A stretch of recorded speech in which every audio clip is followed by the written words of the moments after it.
반갑습니다. 수학작가 김정현입니다. 두 번째 시간으로서 순간 변화를 살펴보겠습니다.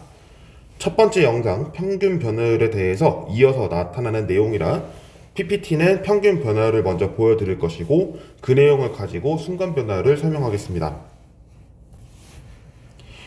평균 변화율은 지난 시간에 대해서 배운 것을 잘 보면 우리는 x의 증분분의 y의 증분이라고 해서 비율로서 나타내는 내용이었고, 그에 따라서 무언가 기울기 같은 느낌을 여러분들이 많이 느껴보셨을 겁니다. 그 내용을 바탕으로 저는 순간 변화율을 설명할 것이고 이 내용을 끄집어 오도록 하겠습니다.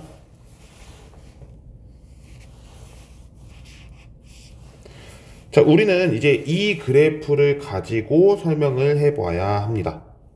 이 그래프를 제가 가지고 온 이유는 딱 하나입니다. 순간이기 때문에 그 순간순간을 어떻게 표현할 거냐 라고 하는 것을 우리가 알아야 할 텐데요. 우리는 그동안 극한이라는 것을 배웠고 연속이라는 것을 배우면서 어떻게 우리가 정의를 했는지를 살펴봤습니다. 그런 내용으로서 이 순간 변화율 또한 접근할 수가 있다라고 하는 건데요. 그 내용을 말씀드리겠습니다. 우리는 x2 마이너스 x1이라고 했던 것을 뭐라고 했냐면 x의 증분이라고 했습니다. 다시 말하면 x의 변화률이라고 이야기를 했죠. x의 변화량이라고 하는 건지 변화율이라고 하는 건지, 하지만 제가 봤을 때는 변화량이 맞는 것 같아요. 그러면 이 상태에서 우리는 어느 부분을 건들 거냐, 여기 부분을 건들 겁니다. x2 부분을 x1으로 점점 더 가까이 가게끔 할 겁니다. 가까이 가기 위해서는 이 점이 움직여야 될 거예요. 움직여서 어디에 딱 일치시키게끔 만드냐면 이 점에 위치시킬 겁니다. 그렇지만 일치를 시킨다면 두 점이 한 점으로 변하는 굉장한 마법을 부릴 수 있기 때문에 두 점을 나타내기 위해서는 우리가 아니면서 접근하는, 그래서 극한이 필요하다라고 하는 것을 여기서 알려주게 되는 내용입니다. 델타 x분의 델타 y를 우리는 어떻게 정의했었냐면 fa 플러스 델타 x 마이너스 fa를 델타 x라고 이야기를 했습니다. 여기까지는 평균 변화율로서 이해가 되셨을 겁니다.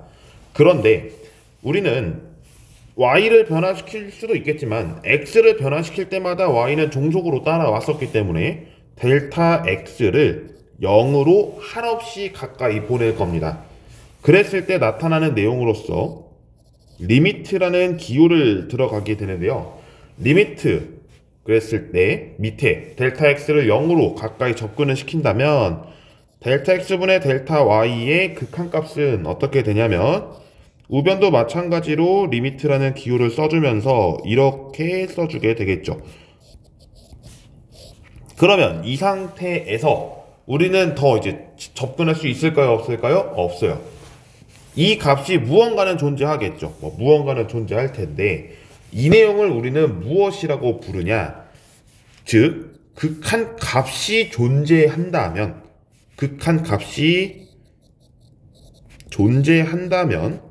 이 내용을 x는 a에서 미분이 가능하다라고 이야기를 붙이고, 미분이 가능하다는 내용에서는 순간 변화율이다라고 이름을 붙이기도 합니다.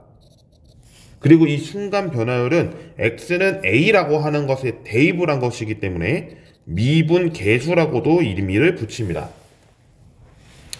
근데 이 기호를 모두 쓰기에는 너무 어려울 겁니다. 그래서 나타나는 기호를 이렇게 붙이기로 했습니다. 이 기호에 대해서는 우리가 f 다시라고 하시는 분도 있는데 정확한 기호로는 프라임이라고 읽습니다. 프라임 같은 경우에는 이제 수에서도 나타나게 되는데 수랑은 전혀 연관이 없기 때문에 사용이 가능하고, 수에서는 프라임 넘버라고 해서 1과 자기 자신을 약수로 갖는 수, 이걸 소수라고 하죠. 그 내용의 영어는 프라임 넘버입니다. 하지만 미분에서의 프라임은 이렇게 기호로서의 나타나는 내용이다라고 보시면 되겠고, 오늘 설명을 여기까지 진행하려고 합니다. 순간 변화까지 여러분들이 이해가 되셨다면 다음에 배울 내용은 미분 계수에서 기하학적인 의미는 대체 무엇인지 그 부분을 살펴보도록 하겠습니다. 그렇게 해서 세 번째까지 영상을 이어서 좀 진행을 해보도록 할게요. 영상 시청해주셔서 대단히 감사드리고요. 구독, 좋아요 한 번씩 부탁드립니다. 감사합니다.